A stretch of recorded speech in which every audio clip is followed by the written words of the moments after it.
Núcleo de Telesaúde, Universidade Federal do Maranhão.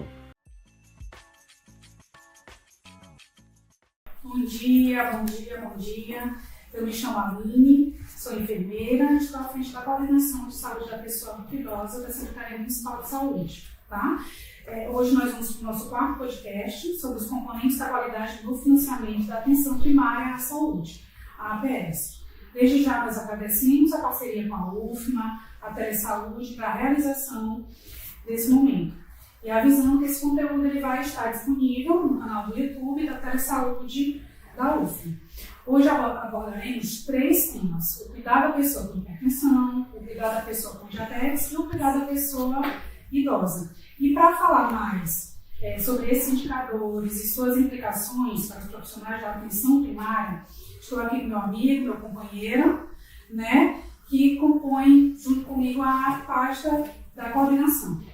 Bom dia, pessoal, sejam todos bem-vindos. Para a gente é um prazer e uma grande oportunidade a gente estar aqui nesse momento falando sobre os novos indicadores da atenção primária, especialmente aqueles que a gente trabalha no dia a dia junto com vocês, que são profissionais da atenção primária, da Secretaria de Saúde da Família e também os gestores. Então, o que a gente vai trazer hoje aqui para vocês é um bate-papo para que vocês entendam e possam se apropriar melhor sobre como funciona, como fazer o registro de forma adequada e também entender a forma de cálculo desse indicador, assim também como uma análise comparativa entre como funcionava antes, como teve no Brasil, como está funcionando agora, tá bom? Então, a gente vai falar sobre esses 3 indicadores hoje: cuidado da pessoa com hipertensão, cuidado da pessoa com diabetes e cuidado da pessoa idosa.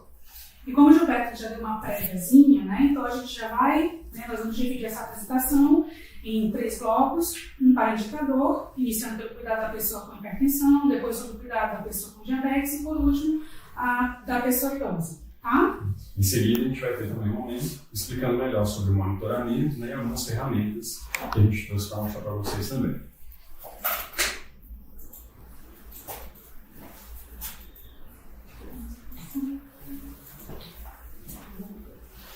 O indicador do cuidado da pessoa com hipertensão. Qual é o objetivo? Acompanhar o cuidado integral da pessoa com hipertensão arterial sistêmica e a aplicação de boas práticas de cuidado na atenção primária à saúde. E essas boas práticas nada são do que a gente já costuma fazer durante o nosso dia a dia, na rotina da nossa unidade básica de saúde.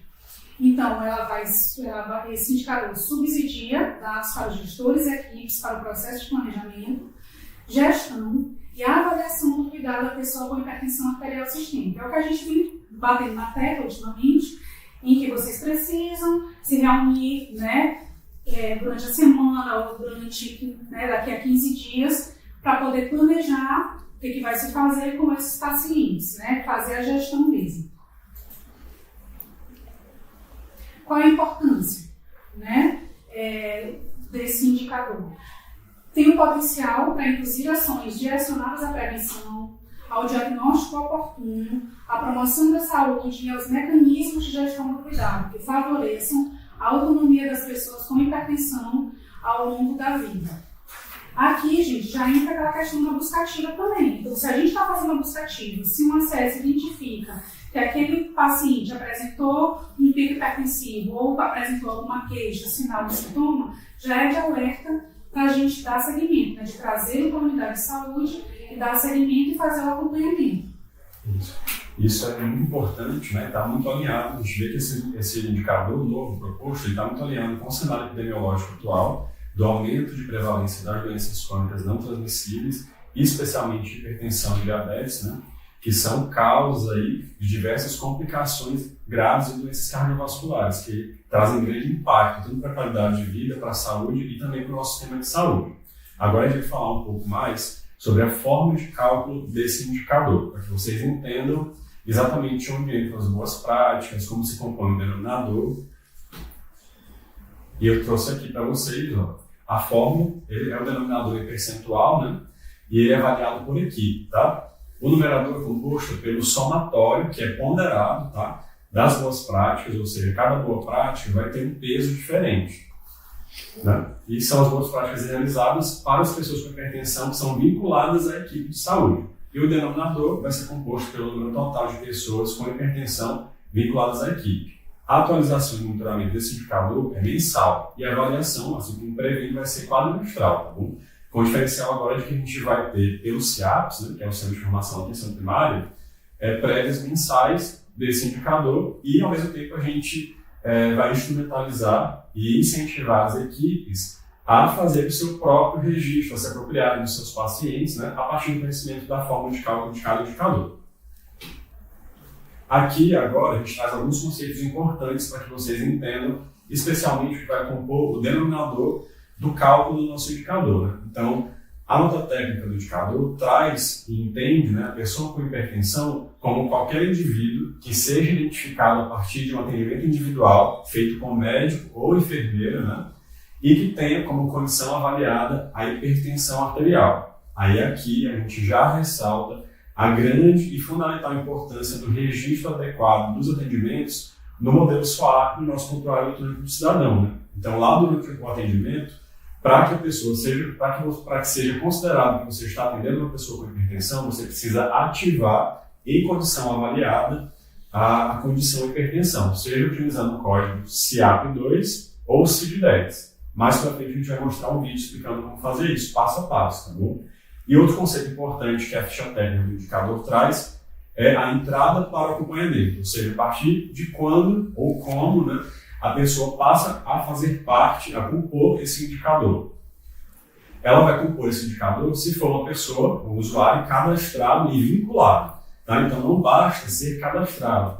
Esse paciente tem que estar vinculado, segundo as normas, né, que foram divulgadas na portaria de 2024, que traz os critérios de vinculação sobre o componente de vínculo e acompanhamento, né?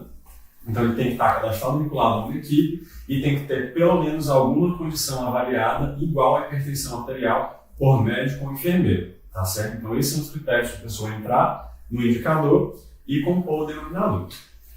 E aqui, gente, antes da gente partir diretamente para as boas práticas, né, a gente traz para vocês o que gera muita dúvida, que é a questão da limpeza da base, né, que a gente hoje já consegue fazer através do sistema, lá quando vai finalizar o atendimento, colocar o paciente que não se encaixa, por exemplo, uma paciente com diabetes gestacional, né, em que fechou o ciclo, o atendimento, e ela não é mais diabética, e a gente consegue colocar ela no sistema como resolvido. Então, ela não vai mais constar na nossa base de dados. Então, esse também é um momento que a gente tem, que a gente pode fazer essa limpeza e manter sempre atualizada a nossa base de dados, tá bom?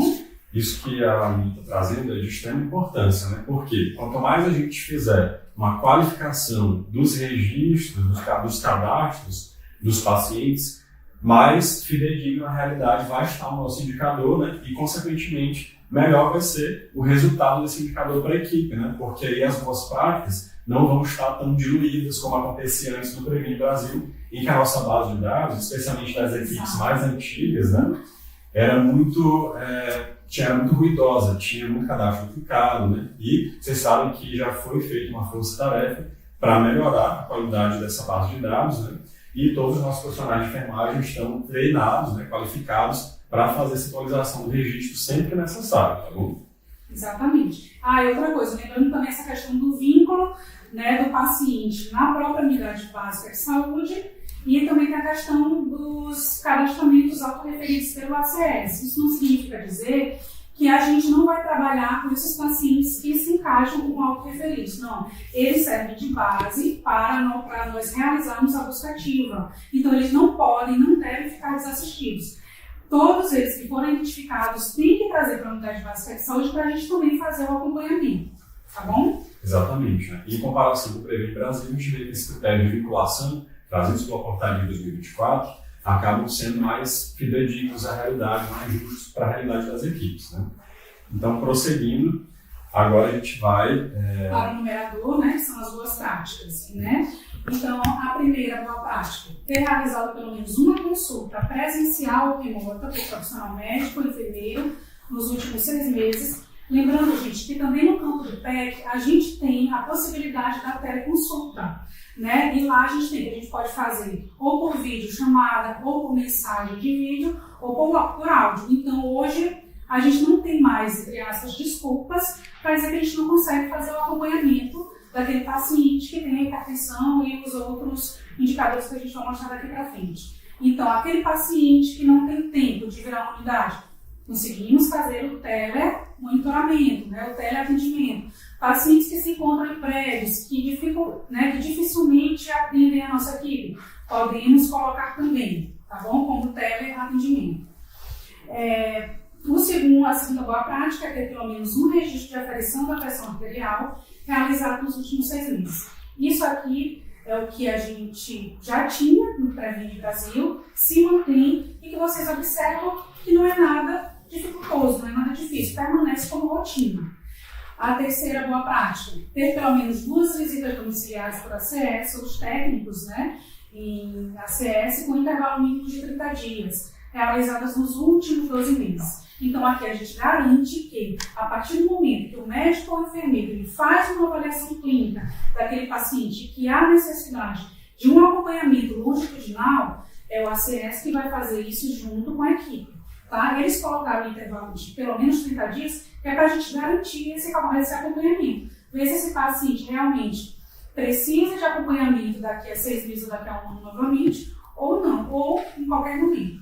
E ter realizado pelo menos um registro de peso e altura nos últimos 12 meses. Esse aqui também, gente, já é, né, da nossa rotina, não é nenhum empecilho, não é nenhuma novidade, mas que a gente tem que garantir que esses dados estejam registrados no PEC. Porque se não houver registro, né, a gente não consegue atingir o valor do indicador. Isso. Tá bom? E vocês podem perceber que é muito interessante que as duas práticas elas buscam justamente incentivar as nossas tarefas de cuidado clínico assistenciais que são preconizadas pelos protocolos clínicos e os guidelines mais atuais, né? Inclusive a gente teve recentemente, agora neste mês, a divulgação do PCDT da hipertensão arterial pelo Ministério da Saúde, né? E ressaltar alguns pontos aqui. Lembrar que a consulta ela pode ser presencial, na unidade ou domiciliar, e remota, como a Aline falou, né? Isso é um grande recurso, muito importante, que pode potencializar muitas estratégias dos profissionais da estratégia de saúde da família, né?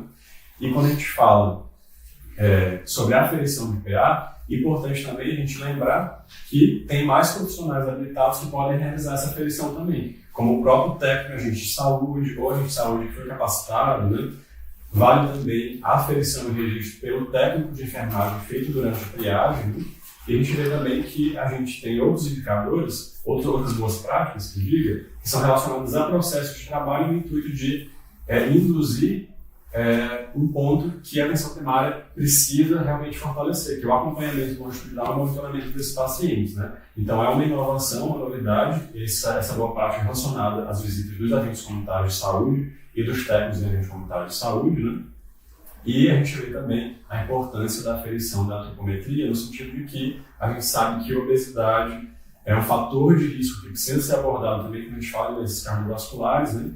E a gente precisa estar constantemente olhando para esses dados também. E aqui vocês veem que cada boa prática tem um peso atribuído, né? Então, para o cálculo do indicador, é uma soma, né, uma média ponderada, em que a quantidade de boas práticas realizadas vai ser ali ponderada, e a gente tem o peso de cada boa prática aqui, cada uma valendo 25 pontos, o total é 100, né? E aí com isso a gente tem o cálculo final do indicador. Vocês vão ver que, dependendo do indicador que a gente estiver falando, os pesos de cada boa prática vão mudar, né? Algumas boas práticas vão ter pesos mais elevados do que outras, ressaltando aí sua importância enquanto boa prática ou a importância da gente induzir a implementação e implantação dessas boas práticas também, tá bom? Alguém tem alguma dúvida no chat? Aparece alguma pergunta? Bora ver se alguém tem alguma dúvida. Se vocês tiverem qualquer dúvida, basta mandar nos comentários aqui no chat da transmissão que a gente está de olho, tá bom? Ó, a Soraya está dizendo que já está realizando a buscativa dos pacientes hipertensos e diabéticos no território. Excelente. Pronto, bastante participação dos nossos profissionais. Qualquer dúvida é só colocar aqui nos comentários. E ao final, pessoal, a gente vai mostrar como é que se preenche, tá? Os códigos, de acordo com o CID, o CIAPO também no PEC, tá? E agora a gente vai para o segundo indicador, que é o indicador de cuidado da pessoa com diabetes. O objetivo é acompanhar o cuidado integral, a pessoa com diabetes e a aplicação de boas práticas de cuidado na atenção primária à saúde. Nada tão diferente do que a gente citou anteriormente. Subsidiar dados para os gestores e equipes para o processo de planejamento, gestão e avaliação do cuidado à pessoa com diabetes. A importância também, né, se equivale à hipertensão, tem um potencial para induzir ações direcionadas à prevenção identificadas. A partir do momento que a gente identifica, ali já é um motivo para a gente induzir o que a gente vai fazer com aquele paciente, né, prever todo o seu plano de acompanhamento. Ao diagnóstico oportuno, a promoção da saúde e os mecanismos de gestão do cuidado, que favoreçam a autonomia das pessoas com diabetes ao longo da vida. Isso também caminhando com o nosso cenário atual, né? Que a gente tem, inclusive aqui em São Luís, ainda uma taxa de internação expressiva relacionada ao diabetes e também um grande impacto relacionado às complicações do diabetes, né? Então, especialmente agora, com o aumento das doenças crônicas não transmissíveis, é um compromisso que a gente precisa reafirmar e que os indicadores vêm para induzir e incentivar, né, em relação justamente tanto à prevenção da instalação da doença, a identificação precoce, né, partindo dos indivíduos que têm fatores de risco. A gente tem hoje mecanismos para facilitar esse diagnóstico, como a disponibilização de coleta de exame nas unidades básicas de saúde, nosso programa da coleta itinerante, né, e também, novamente, induzir práticas que visam o acompanhamento longitudinal, monitoramento desses pacientes, para que a gente consiga mantê-los bem compensados, com suas condições controladas, né, sendo avaliados dentro do que precisam ser avaliados, para que a gente consiga prevenir complicações que, embora sejam prevalentes, são evitáveis, né, por meio da atuação da estratégia de saúde da família e da atenção primária. Exatamente. E ter em mente que isso aqui não é só um número, não é só um indicador. Ter em mente que aqui é um acompanhamento. Eu estou evitando, como o Gilberto já falou, que esse paciente complique. E são coisas simples de se fazerem, gente. Vocês podem observar, como eu já falei anteriormente, que é repetitivo. São ações de rotina. É uma pressão arterial ferida, é uma solicitação de hemoglobina glicada que a gente vai falar ali na frente, é uma antropometria para a gente poder ver se esse paciente tem algum fator de risco relacionado à obesidade, se esse paciente é tabagista, ou seja, realizar uma anamnese completa, né, desse paciente, olhar ele, né, em sua integridade mesmo, né, não apenas como um número que eu preciso apenas aferir esses indicadores A, B, C ou D para colocar e está pronto. Não. A gente tem que ter, nós somos corresponsáveis pela saúde desse paciente e evitar as complicações do mesmo. Exato. É muito interessante observar que o Ministério da Saúde está trazendo indicadores que não se restringem ao mecanismo de avaliação de desempenho, mas sim são indutores de práticas que realmente são a essência, né, e fazem parte dos atributos da atenção primária. Exatamente. Vamos para a forma do cálculo. Passando agora para a forma de cálculo, né, do indicador relacionado ao cuidado da pessoa com diabetes, é bem parecido com o indicador relacionado ao cuidado da pessoa com hipertensão, em que o numerador vai ser composto pelo somatório, também ponderado, tá, das boas práticas realizadas para as pessoas com diabetes vinculadas à equipe. Aí chama novamente atenção para essa questão do vínculo, tá, que os critérios mudaram também em relação ao PV Brasil. E o denominador vai ser composto pelo número total de pessoas com diabetes vinculado à equipe. Tudo isso multiplicado por 100 para que a gente tenha um indicador em percentual, né, proporção. A atualização do monitoramento desses indicadores é mensal e a avaliação vai ser quadrimestral pelo Ministério da Saúde, tá certo? Então, para a gente entender melhor agora, alguns conceitos importantes também em relação a esse indicador, para que vocês entendam principalmente o denominador. Vamos lá. A nota técnica entende como pessoa com diabetes todas aquelas que estejam vinculadas, né, e identificadas pelo CID-10 ou CIAP-2, né, como condição avaliada para o diabetes, ali no campo de problema ou condição avaliada, no item A, que é a avaliação do SOAP, tá certo? Isso a partir de um atendimento individual, e lembrando que essa pessoa ela vai entrar com pessoa com diabetes, perdão, caso ela tenha um registro, né, incluído como condição avaliada desde o ano de 2013, tá? Tem essa especificidade aqui nesse indicador, conforme os critérios da nota técnica. E não vão ser consideradas informações autorreferíveis, ou seja, eles vão entender pessoas com diabetes, aquela que um profissional de nível superior, durante a consulta com o médico ou enfermeiro, foi lá e registrou como condição avaliada desde 2013 a condição de diabetes, seja pelo código do CID-10 ou CIAP-2, tá? A gente sabe que esses códigos são muito diversificados, né? Então a gente tem se organizado aqui enquanto secretaria, tem descido, inclusive, junto com as coordenadoras de área, né? E enquanto coordenação também nas unidades, para apresentar para vocês, para explicar e para levar, né, os códigos que são válidos para esse indicador, tá bom? Então, essa parte, novamente, a gente gostaria de frisar a importância da qualificação do registro. Porque acontecia muito, né, Aline? De muitas equipes atenderem os pacientes, fazerem os procedimentos, mas como não registravam no campo adequado, esse atendimento não contava para o indicador, o procedimento não contava e o desempenho da equipe ficava abaixo do desejado. E a gente já consegue ver ainda muito disso atualmente. Isso. No ano passado nós fizemos, né, todo também um levantamento desse número de pessoas, a gente viu que tem essa sujidade na base, mas que agora a gente está tentando, né, limpar. Isso. E como o Gilberto falou, é muito importante que vocês se apliquem ao registro correto. Tá? E só reforçando aqui, Gilberto, quando tu falou, não serão consideradas as informações autorreferidas em cadastros individuais.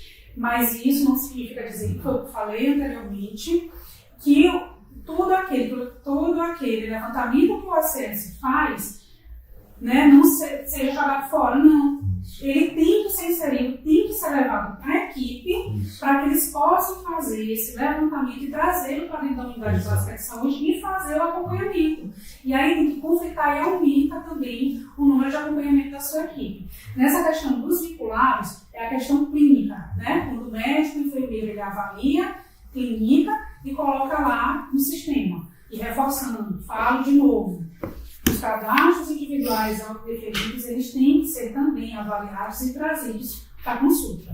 Até para confirmar ou afastar o diagnóstico e iniciar o processo de cuidado ou de prevenção. Exatamente. Da condição crônica, do diabetes no caso. De evitar os erros. Isso. Importante também, né, a gente lembrar dos profissionais de nível superior, principalmente médico e enfermeiro, né, que é o que conta a título de registro de indicador, para terem muito cuidado para não colocarem diagnóstico errado, porque isso é problemático depois de corrigir no PEC, tá bom? No sistema do Ministério da Saúde.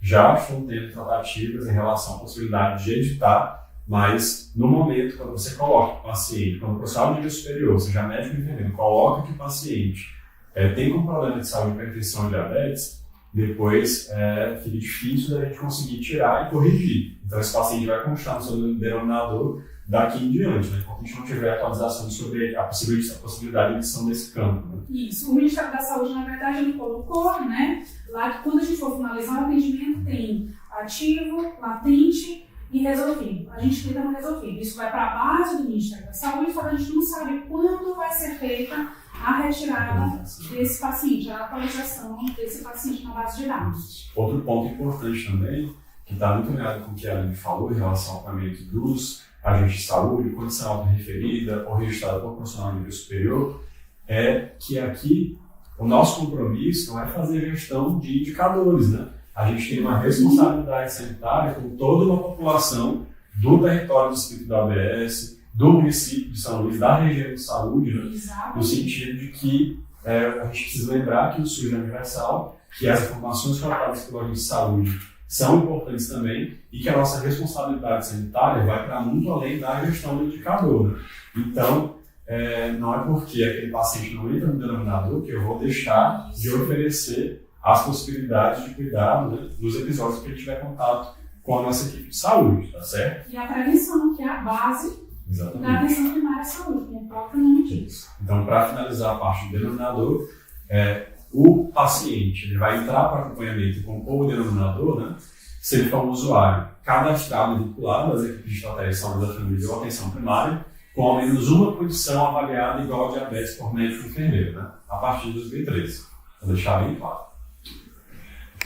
Aqui nós vamos para as boas práticas, né? Atualmente nós temos 6 no Previne Brasil. Nós só precisávamos fazer a consulta nos últimos 6 meses, junto com uma solicitação à avaliação da hemoglobina glicada. Agora foi aumentado e aqui também tem os valores, né, que compõem cada boa prática. A primeira, ter realizado pelo menos uma consulta presencial ou remota com o profissional médico ou enfermeiro nos últimos 6 meses, até aí igual. Ter pelo menos um registro de aferição de pressão arterial, esse foi colocado, esse é novo, foi incluído agora, né? E querendo ou não, quando o paciente vai, ele verifica, passa pela triagem e verifica tanto o peso e a altura quanto a pressão arterial.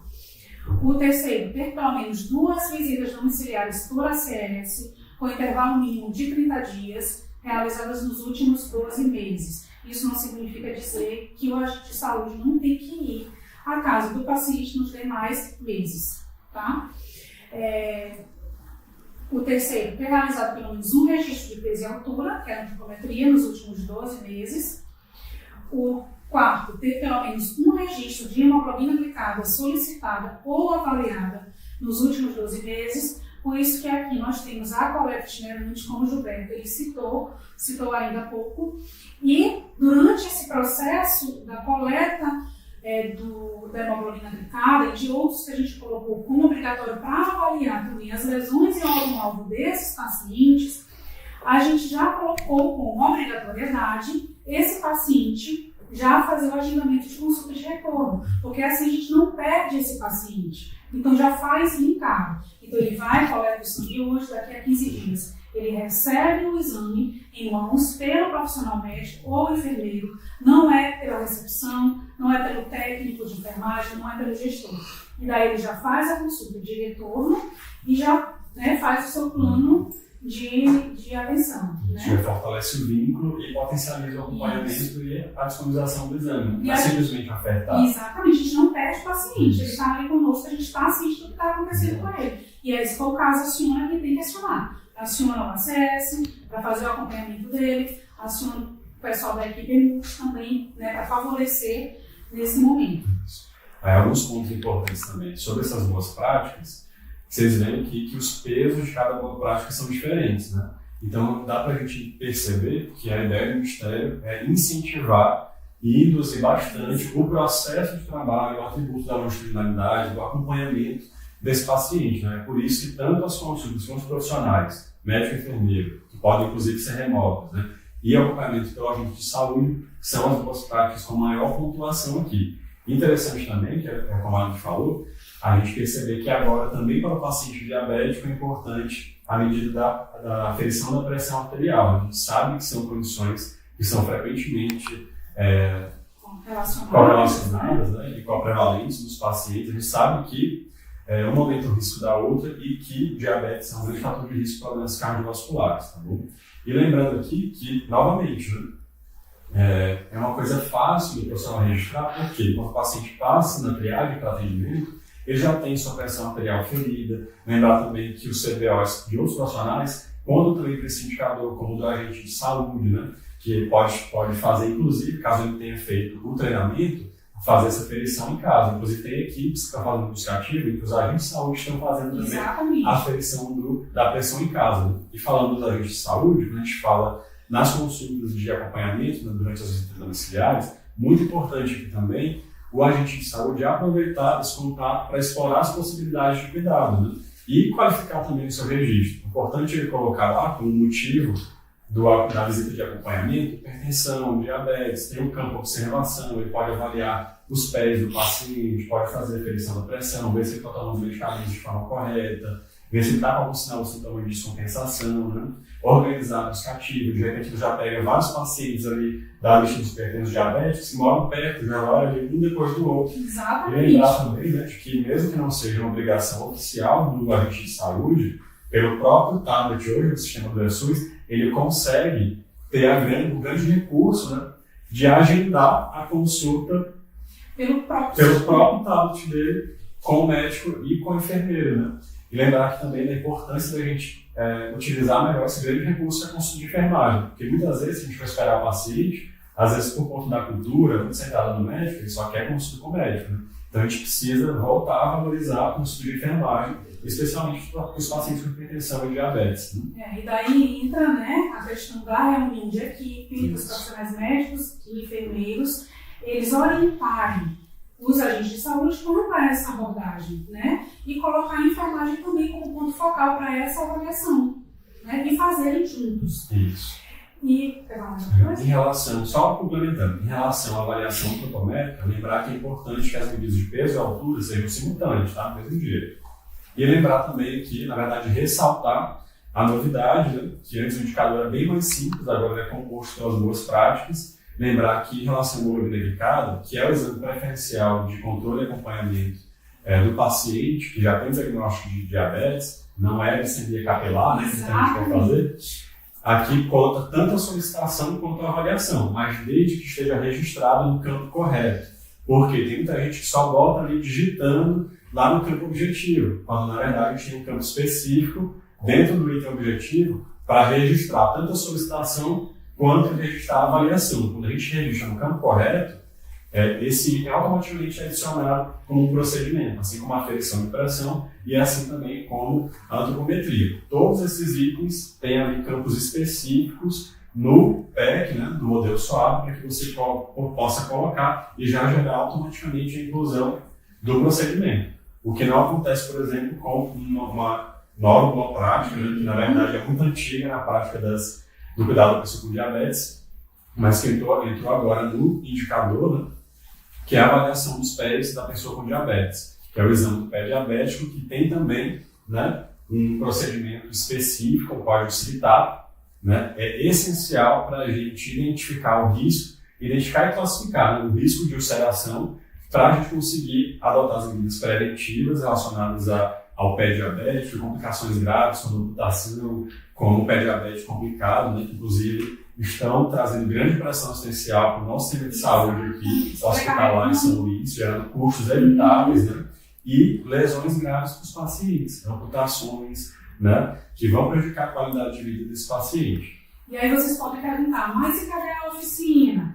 Já está sendo preparada, nós já elaboramos a ficha, né, de avaliação do pé diabético e agora a gente está em fase de organização da oficina e em breve a gente vai disponibilizar para vocês os dias, datas e horários e local, tá bom? Fiquem calmos que a oficina vai acontecer. Exatamente. Em breve, tá Isso, bom? a gente sabe que alguns profissionais já têm, né, o treinamento, a qualificação, muitas vezes a gente aprende até na faculdade, e os profissionais que já estão fazendo, né, a gente incentiva todos a se capacitarem em fazer também, né, não esqueçam de registrar o código CITAP no local correto. Então, lá no final, depois do plano, tem um item de procedimentos clínicos. Você pode tanto digitar o código, que está aqui no slide, como também pode só digitar exame do pé diabético, né? E importante também que é um procedimento que pode ser realizado não só pelo médico, como enfermeiro também, mas também por outros profissionais, segundo está escrito na nota técnica, né? Como técnico de enfermagem,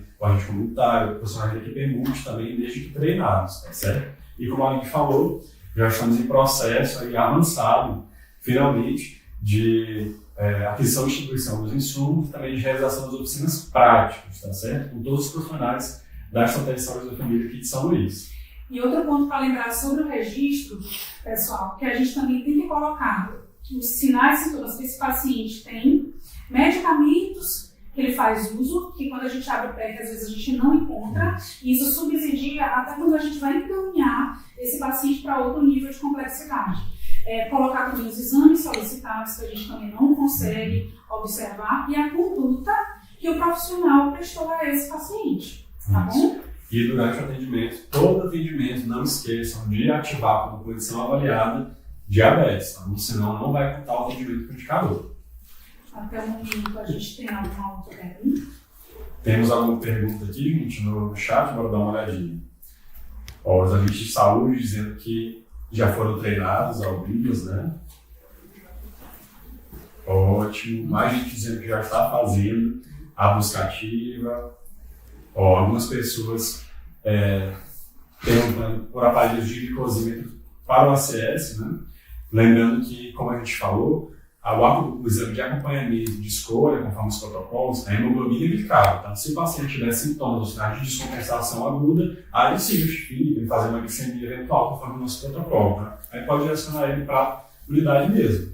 E quanto à dispensação também de glicosímetros para pacientes com diabetes, só são disponibilizados para aqueles que são insulino dependentes, diabetes tipo 2, diabetes estacional, tanto insulino dependente e aqueles que residem em São Luís, comprovadamente.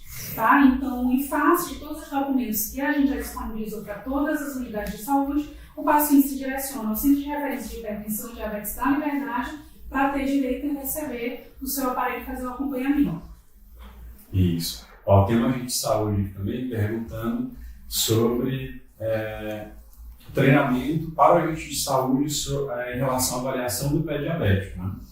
Vamos inserir, por que não? A gente pode inserir porque, inclusive no campo também de registro do ACS, tem um campo aberto, gente, que a gente sente falta de vocês coloquem essas informações mesmo, né? De vocês avaliarem alguma lesão no pé ou algum sintoma, algum sinal do paciente que vocês registrarem e assim também o profissional consegue visualizar e dar sequência ao acompanhamento e tratamento adequado. Inserir os procedimentos, com base no código também, tá bom? Então, se prepare que vem aí a nosso treinamento, as oficinas práticas sobre o exame do pé diabético, tá bom?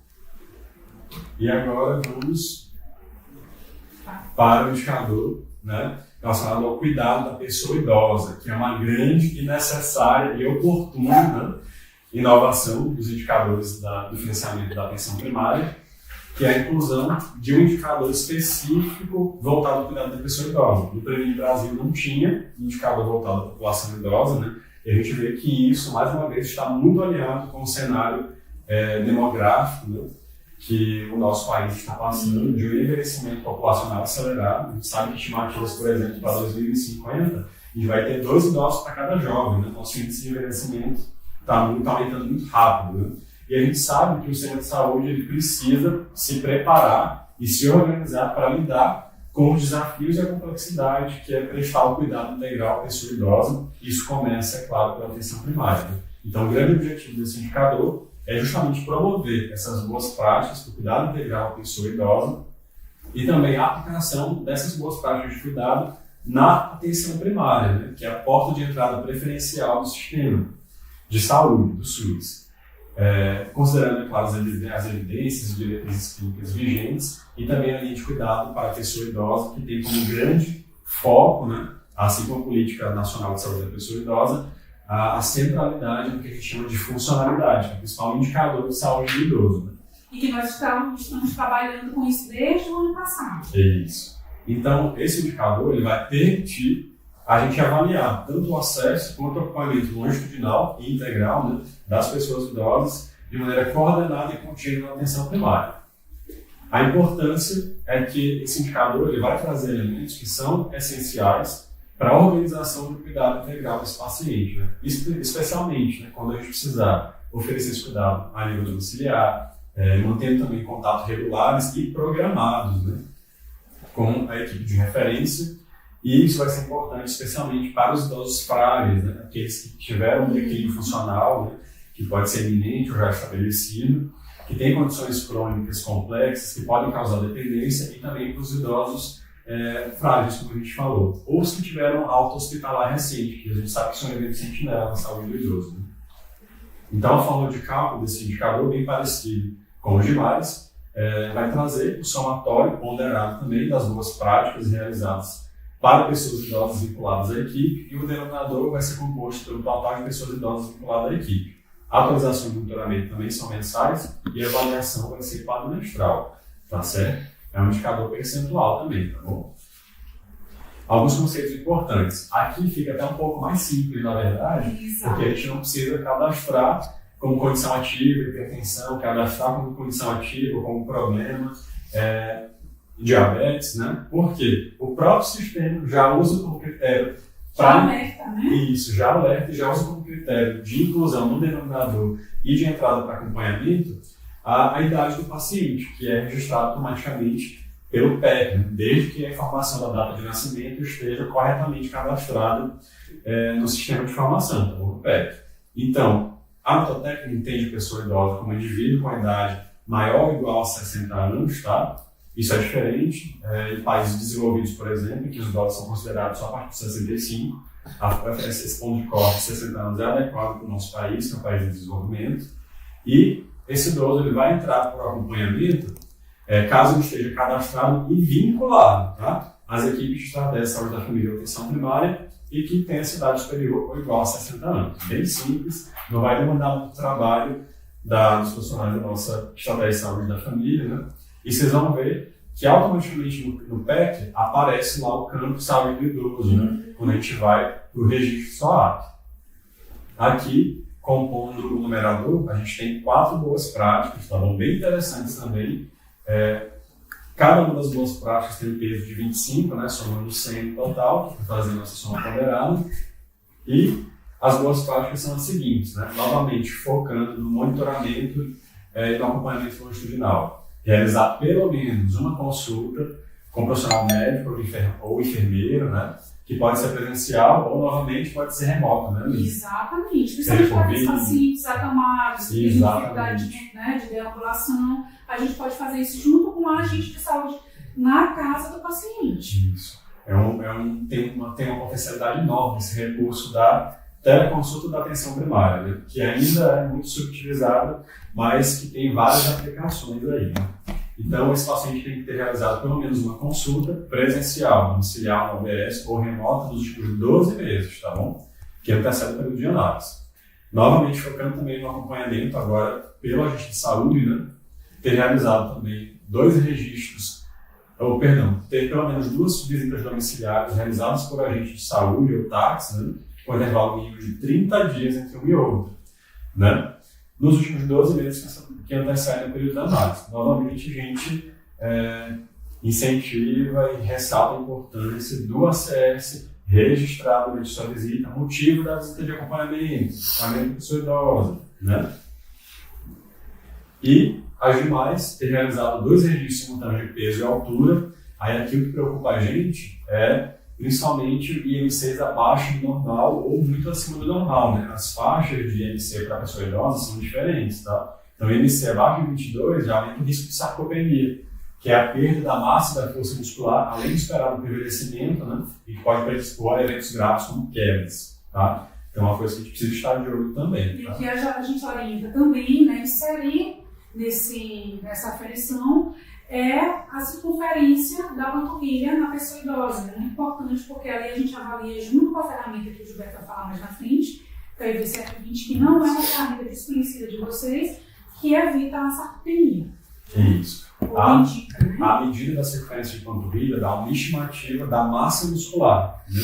Então permite a gente compor essa suspeita da sarcopenia também, tá? E tem um campo específico para registrar no pé. Exatamente, está lá, peso, altura. E circunferência da panturrilha. Exatamente. Que aparece quando a gente habilita automaticamente a saúde da pessoa idosa. Não é à toa que está lá. Então, né, profissionais que ficam na triagem, é muito importante que vocês já coloquem essa função também, essa atribuição, na verdade, na triagem. Sim. E por fim, uma boa prática super importante, né, que diz respeito ao calendário vacinal da pessoa idosa, que é ter um registro de uma dose da vacina influenza que deve ser tomada anualmente, né? Inclusive aqui pode se organizar para fazer essa vacinação no domicílio, nos pacientes que têm mobilidade restrita ou são acamados. Então, os pacientes têm que ter pelo menos um registro da dose da vacina influenza nos últimos 12 meses do período que antecedem a análise, né, do indicador. Importante, se está só na carteirinha do paciente, o sistema não tem como identificar que essa vacina foi tomada. Então, cheque no registro de vacinas do próprio PEC se a vacina está registrada lá referente ao ano de avaliação do indicador, se não encaminha esse paciente para a sala de vacina ou para fazer atualização vacinal ou para fazer atualização do registro, tá? Inclusive, os próprios profissionais podem atuar nesse ponto também. Assim como outras doses, né, vacinais que estão no calendário do adulto e da pessoa idosa. Isso, relembrando principalmente também vacinas importantes, como a vacina contra a Covid, a vacina pneumocócica, né, que tem indicações específicas, são oferecidas no CRIA, que aqui em São Luís materno infantil. Todos os pacientes diabéticos e idosos têm indicação de tomar, né, e também em breve vai ser incorporada no Programa Nacional de Imunizações para a pessoa idosa a vacina contra a herpes zoster, que é uma condição também prevalente e que os idosos são população de risco, tá bom? E aqui cada boa prática tem um peso de 25 pontos. Um ponto importante também, que inclusive, embora não esteja incluído como boa prática avaliada no indicador, a própria nota técnica do Ministério da Saúde de lançamento dos indicadores trouxe como recomendação expressa utilização do IVCF-20, né, que é o nosso índice de vulnerabilidade clínico funcional de 20 itens. É uma ferramenta que vai instrumentalizar os profissionais da atenção primária, mesmo não sendo especialistas em geriatria e gerontologia, né, a ter uma visão geriátrica e gerontológica multidimensional, né, fazer essa avaliação multidimensional da pessoa idosa na atenção primária. Conseguir nortear esses profissionais, né, a partir de vários domínios que a ficha dá para vocês. A gente falou que a funcionalidade é o principal indicador de saúde do idoso, né, e a gente vai, com o IVCF-20, justamente rastrear domínios funcionais e condições que podem levar diretamente ao impacto da funcionalidade desse paciente idoso. Tá? E além disso, o IVCF-20 ele também é uma ferramenta de gestão do cuidado que permite a gente organizar um plano de cuidados e programar o acompanhamento desse paciente com base em critérios objetivos, né? E também ele serve como ferramenta de ordenação da rede, porque os critérios de compartilhamento do cuidado com o nosso centro especializado à saúde do idoso, que é o CAESI, vão levar em conta o IVCF-20, a pontuação de domínios alterados, tá bom? E até da necessidade da abordagem multiprofissional dentro da própria unidade básica de saúde. Exatamente. A gente precisa do serviço social, a gente precisa do psicólogo, do nutricionista, né, para ajudar no manejo desse paciente. E assim montar o plano de cuidados. E o mais interessante é que essa ferramenta, né, ela já está disponível no PEC, né? É só você habilitar o campo ali do IVCF-20 logo abaixo do objetivo, e aí ele já te disponibiliza, aos moldes do que acontece com o questionário de consumo alimentar, né? Todos os itens do IVCF-20 só para você clicar. E quando você finaliza o preenchimento, ele já traz para você a classificação do paciente em relação ao risco de declínio funcional, né? E também a pontuação e os domínios funcionais, as dimensões alteradas, tá certo? Então, isso, o IVCF-20 já está disponível no PEC, né? Já faz algumas semanas, inclusive, todas as nossas unidades básicas de saúde já foram treinadas em oficinas presenciais que a gente fez, né? Justamente para potencializar a visão, o cuidado, a gestão do cuidado da pessoa idosa na atenção primária. Porque a gente ainda traz um modelo de consulta que é muito focada na queixa. Só que o idoso ele não chega na consulta da atenção primária dizendo: doutor, eu estou com polifarmácia, eu estou com instabilidade postural, eu acho que eu estou com insuficiência, com incapacidade cognitiva, com instabilidade postural, com transtorno, comprometimento cognitivo leve. São coisas que a gente precisa buscar ativamente, né? E a questão do humor também, que está na ficha, né? Que é muito importante que a gente vê hoje muitos idosos procurando o CAESI para fazer um acompanhamento psicológico até de lazer, né? Grupo de vivência, grupos de atividade física, né? Que podem e devem também ser ofertados nas unidades básicas de saúde, como a gente tem exemplos aí de grupos com grande participação dos idosos, como o Alberto Regional, por exemplo. Porque essa ficha, ela subsidia até isso também, o poder da gente organizar grupos específicos, não só para pacientes que tenham doenças crônicas, mas para evitar essas complicações. E o idoso é né? A gente pode fazer grupos deles para poder incentivar a atividade física, dentre outras coisas que estão organizadas dentro da saúde. Exato. E nesse sentido também, o IVCF-20, né, permite você fazer um diagnóstico da sua população idosa do território distrito da sua UBS. Então, por exemplo, eu posso ter aqui no território da minha UBS muitos idosos com instabilidade postural, ou com problema de nível superior, ou com depressão. Isso vai direcionar a gestão de saúde que a sua equipe deve fazer, né? E precisa trabalhar na sua população inscrita, tá certo? Então é uma ferramenta com potencial enorme, né? E extremamente útil e aplicável, porque só demora de 5 a 10 minutos para fazer a aplicação dessa ferramenta. Ou seja, na maioria dos casos o paciente está entrando no seu consultório, você já consegue, né, marcar algumas opções, já começa a avaliação. Exato. Certo? E agora falar um pouco em relação ao monitoramento, né?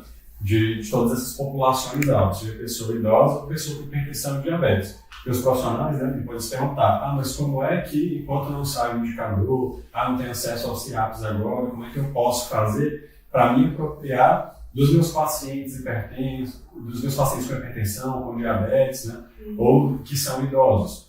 E no próprio PEC, gente, vocês vão ver que tem os relatórios, né, de acompanhamento das condições de saúde. E quando vocês acessam esse relatório, vocês vão ver que dá para filtrar já pela população específica que você quer acompanhar. Pessoa idosa, diabetes, né? filtrar por sexo, por idade e também ver as datas dos últimos atendimentos, para ver se esse paciente está fazendo acompanhamento regular ou não. Então, tudo que se fazia antes manualmente no caderninho, né, que era tanto a cara da estratégia de saúde da família, da atenção primária, hoje a gente tem facilmente disponível no sistema. Basta a gente entender que todos esses indicadores eles estão trazendo essas boas práticas, esse novo formato, no sentido também de recuperar, né, e de incentivar muito além de práticas clínico-assistenciais, mas uma reorientação e reorganização dos processos de trabalho dos profissionais de atenção primária, dos gestores, né, da própria Secretaria de Saúde, para que a gente consiga fazer esse acompanhamento longitudinal, controle, diagnóstico, tratamento e prevenção de forma resolutiva, tá bom? Além disso, em relação ao monitoramento também, aqui em São Luís, né, iniciativa da nossa equipe da Coordenação de Atenção à Saúde da Pessoa Adulta e Idosa, a gente elaborou uma ferramenta em parceria com o nosso pessoal da informação, né, da SAT, do SAT. Uma planilha. E que a gente já traz mensalmente para vocês, atualizado e utilizando o sistema de semaforização para o acompanhamento desses pacientes, né, uma lista nominal dos pacientes que podem ter diagnóstico de hipertensão e ou diabetes, né, dá para ver claramente aqui na planilha. A gente tem ali a data da última consulta e a gente criou um sistema de classificação por cores, né?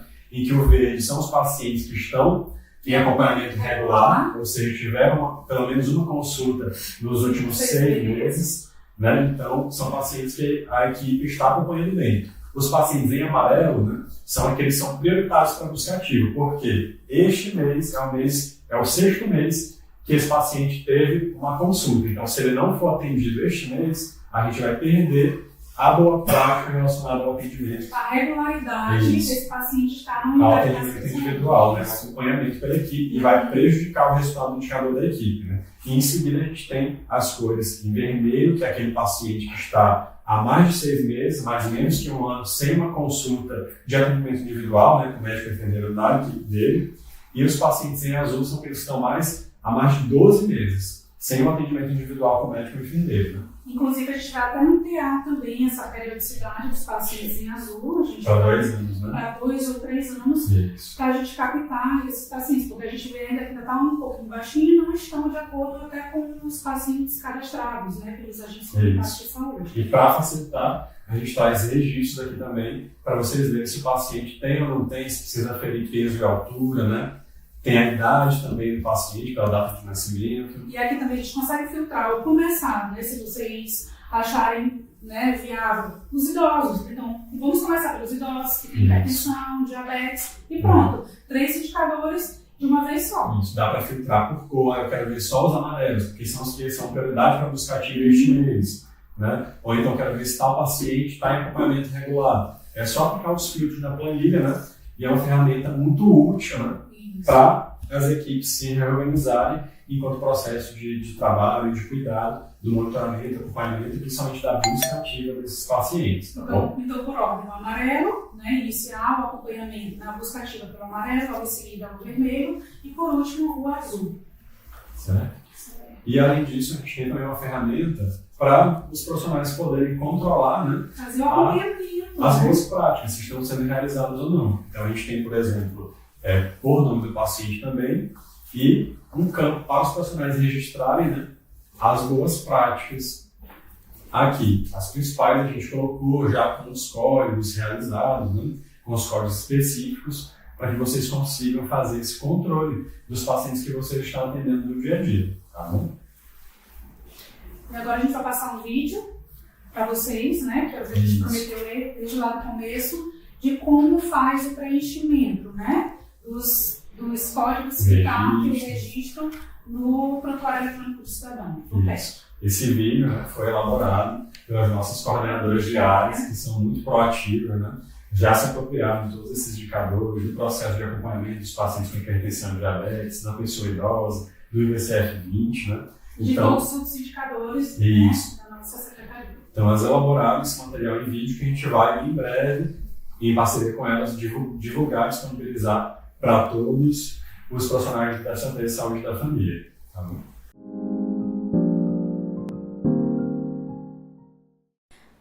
No atendimento do paciente hipertenso, diabético e idoso, é imprescindível que vocês não esqueçam o preenchimento de antropometria. Sempre vai estar minimizado essa parte, você vai clicar, vai abrir a aba e você vai fazer o preenchimento com as informações que vai estar na barra lateral em medições que vem da triagem, sendo elas peso, altura e pressão arterial. Para o paciente hipertenso, essas são as informações imprescindíveis. E você vai continuar seu preenchimento de subjetivo com queixa principal, motivo da consulta, o objetivo anamnese, exame físico, o histórico da doença atual. Já no caso do paciente com diabetes, você também vai precisar fazer o preenchimento aqui em plano, na solicitação de exames, da solicitação da hemoglobina glicada. Aqui em exames, você coloca o nome hemoglobina glicada, você seleciona, ele sempre pede essa justificativa, você pode colocar rotina e você vai salvar. Com o novo financiamento, a hemoglobina glicada pode ser tanto solicitada ou avaliada.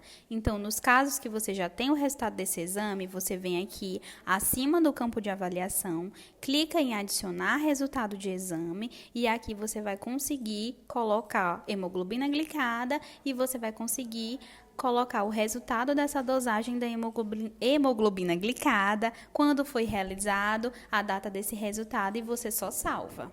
Também não pode ser esquecido, aqui na parte do SIGTAP, o código da avaliação do exame do pé diabético. Você vai colocar exame do pé e já aparece o código. Você clica e ele vai ficar aqui adicionado.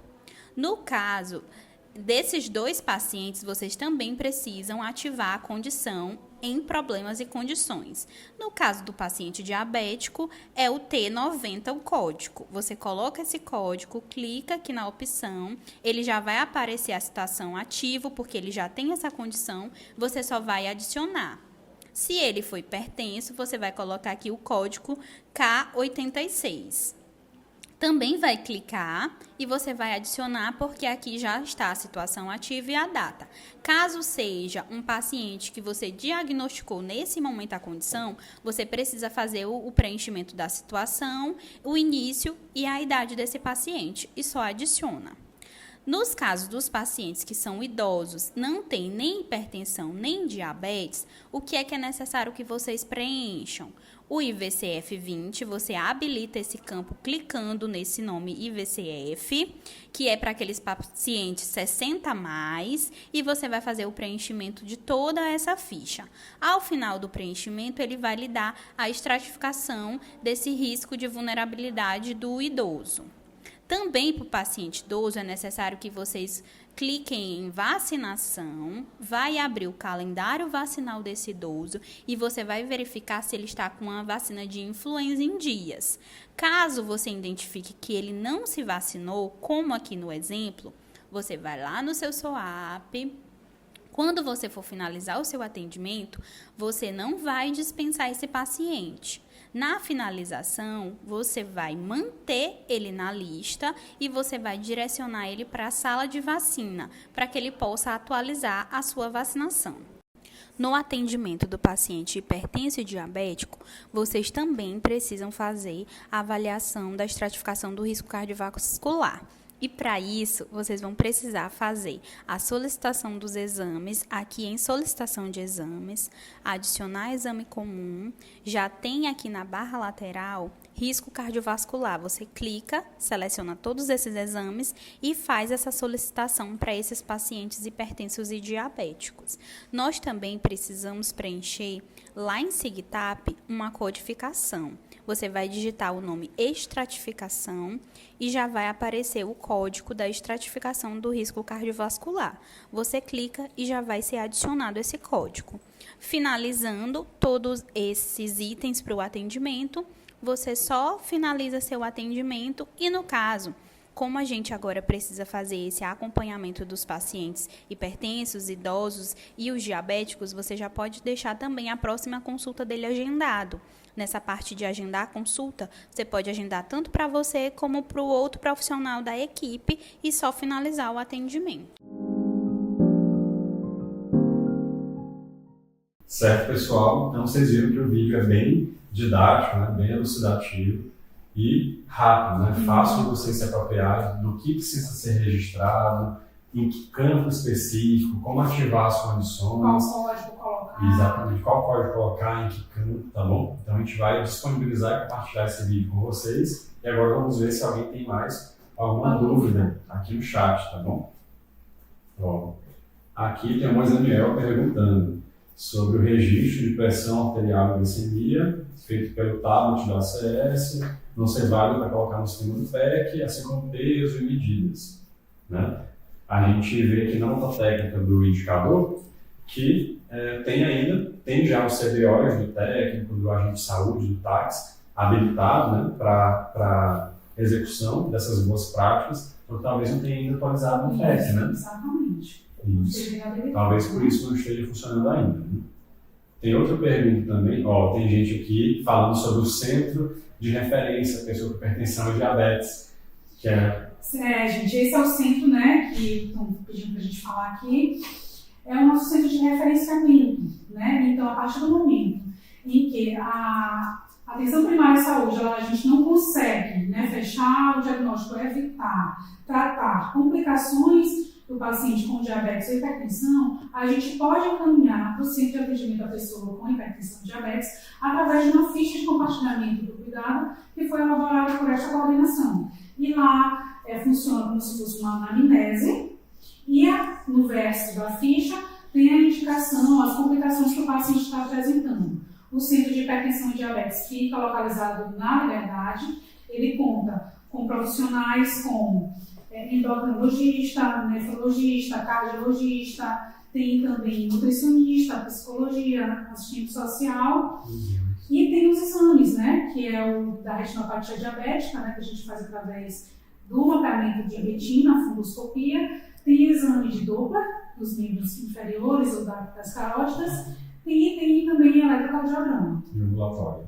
E o ambulatório do pé diabético. Daí a gente não pode esquecer isso de falar, né, que nós conseguimos implantar em setembro de 2024 e que a gente tem recebido bastante pessoas e a gente consegue elucidar, né? Consegue fechar, tratar muitas lesões das pessoas que apresentam o pé com essas lesão ativa, né? Essa lesão ativa. Então vocês estão vendo, né, que aqui em São Luís a gente tem à disposição da atenção primária, tá bom? Esse recurso importantíssimo que é o nosso centro de referência para atenção a pessoa com hipertensão e diabetes, né? Que ele é um ponto da atenção ambulatorial especializada, é porta fechada, ele serve como unidade matriciadora da atenção primária, no sentido de garantir que o paciente que mais precisa tenha acesso facilitado e oportuno ao cuidado resolutivo, né? E o paciente que mais precisa definido com base nos critérios de acesso a cada especialidade de serviço que a gente tem lá, e esse acesso é facilitado, o agendamento é facilitado, o paciente nem precisa ir lá para já agendar o seu atendimento, é feito via a nossa ficha de compartilhamento do cuidado e enviado via WhatsApp. Exato, feito via comunicação do gestor da UBS e o gestor do centro de referência, tá bom? Lembrando que especialista é para quem precisa, não para quem quer. E enquanto precisa, porque esse paciente é sempre, né, ele nunca deve perder o vínculo com a sua equipe de atenção primária, tá bom? Estratégia de saúde da família. Então ele vai só dar um passeio pelo centro de referência e lembrando que ele deve permanecer na atenção primária de saúde, não vai ficar lá para sempre. É compartilhamento do cuidado, né? Exatamente. Perfeito. Maravilha. Tem mais uma pergunta aqui, ó. Sim, tem a Dani, que está comentando aqui na nossa transmissão, que na lista de busca ativa que a gente apresentou aqui, ó, que é essa planilha nominal, estão vindo alguns pacientes, né, que já foi feita a retirada do sistema, mas eles continuam vindo na lista. O que pode estar acontecendo? Né? Aguardar que o Ministério da Saúde está atualizando. Isso. Ou pode ser, né, que o registro feito no PEC, atualização desse paciente, a unificação de cadastro, não tenha sido feito da forma correta, né? Ou então, caso você já tenha atendido esse paciente este mês, no próximo mês, na próxima lista atualizada, esse paciente já não vai mais constar. Agora, caso tenha sido erro, por exemplo, de registro, feito por um profissional de nível superior, né? Por exemplo, essa semana a gente teve um caso, né, de que foi registrado que uma paciente, que inclusive era agente de saúde de uma equipe, era hipertensa e diabética, sendo que a própria paciente disse que não era. Como foi registrado pelo profissional de nível superior, a gente não consegue ainda tirar esse registro desse paciente que consta ali do denominador até o Ministério da Saúde conseguir dar um resolutivo para a gente, né? Mas no geral é isso, tá bom? A gente vai ser atualizado mensalmente. Então, para finalizar, né, nós podemos ver que os novos indicadores são voltados, né, ao cuidado da pessoa com hipertensão, diabetes, a pessoa idosa, e buscam induzir práticas assistenciais essenciais embasadas nos protocolos e diretrizes clínicas, que podem realmente trazer um grande impacto positivo para a saúde da população, assim como buscam estimular práticas de gestão do cuidado e processos de trabalho de forma a fortalecer a atenção primária, especialmente no que diz respeito ao cuidado longitudinal e o monitoramento dos pacientes, que é o que a gente falou, né, desde o começo. Então, a gente agradece, né, a todos vocês que puderam assistir, estiveram conosco, em especial ao UFMA, ao programa Telesaúde, por essa parceria com a CILUS, Atenção Primária à Saúde, de São Luís, e em nome da nossa secretária de Saúde, Ana Carolina Mitre, e da nossa superintendente, Camila Molina. Isso. Muito obrigado, pessoal, por todos que participaram, né? Para que vocês recebam o certificado, é importante vocês acessarem esse link que está fixado nos comentários do Telesaúde Maranhão. Preenchem a participação de vocês para receber em seguida por e-mail o certificado de participação aqui nessa nossa transmissão, nesse podcast, tá bom? Que vai, inclusive, ficar salvo, gravado nos canais de podcast do Telesaúde Maranhão e também no canal do YouTube, tá certo? Para vocês retornarem, reassistirem, tirarem dúvidas. Sempre que necessário. Então, curtam e compartilham também. Isso, viu? Com os colegas de vocês, né? E, caso tenha alguma dúvida, nossa coordenação está sempre feliz e disposta, né, em conversar com vocês, esclarecer as dúvidas. Temos descido também nas unidades, né? As coordenadoras diárias estão descendo também, né, para que vocês estejam sempre instrumentalizados, a gente esteja tirando as dúvidas sobre o registro, né? E relembrando mais uma vez que se a prática for feita, mas não for registrada, é como se não contasse nada para o cálculo do indicador, tá bom? Então a gente agradece mais uma vez e até a próxima. Em um mundo onde a saúde é essencial, a informação e o acesso rápido fazem toda a diferença. O Núcleo de Telesaúde da UFMA conecta você, profissional de saúde da atenção primária, a uma rede de especialistas com recursos de tecnologia da informação e comunicação. Isso é feito por meio de serviços de teleconsultorias que capacitam os profissionais da APS para realizarem um atendimento qualificado. Por meio da plataforma Sofia, você tem acesso rápido a informações atualizadas baseadas em evidências científicas. Como funciona a Sofia? Primeiro, o profissional de saúde acessa a Sofia e insere sua dúvida na interface de teleconsultoria. O sistema verifica se a dúvida já foi respondida anteriormente no banco de dados da plataforma. Segundo, se a IA encontrar uma resposta adequada, ela sugere automaticamente o conteúdo ao profissional. Terceiro, se a resposta automática não atender às necessidades do profissional, ele pode optar por enviar a dúvida para um teleconsultor humano, seguindo o fluxo tradicional de teleconsultoria assíncrona. Quarto, o profissional receberá a resposta diretamente na Sofia, podendo acessar a solicitação a qualquer momento. Após o fim da teleconsultoria, ela fica disponível no banco de dados para futuras consultas, podendo ser utilizado como referência para outros profissionais, aprimorando futuras recomendações. O telediagnóstico consiste na análise e interpretação de exames à distância, auxiliando profissionais de saúde no diagnóstico de pacientes. O Núcleo de Telesaúde da UFMA oferece teleeletrocardiograma e teleretinografia. Por meio da oferta nacional de telediagnóstico do Ministério da Saúde, os teleeletrocardiogramas são realizados em parceria com o Hospital das Clínicas da UFMG e as teleretinografias em parceria com a UFG. Como aderir ao serviço? O município solicita o serviço. É preciso ter aparelhos e estrutura compatíveis para a realização do exame.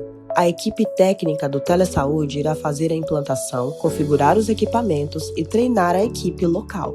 Uma vez implantado, o serviço está pronto para ser utilizado.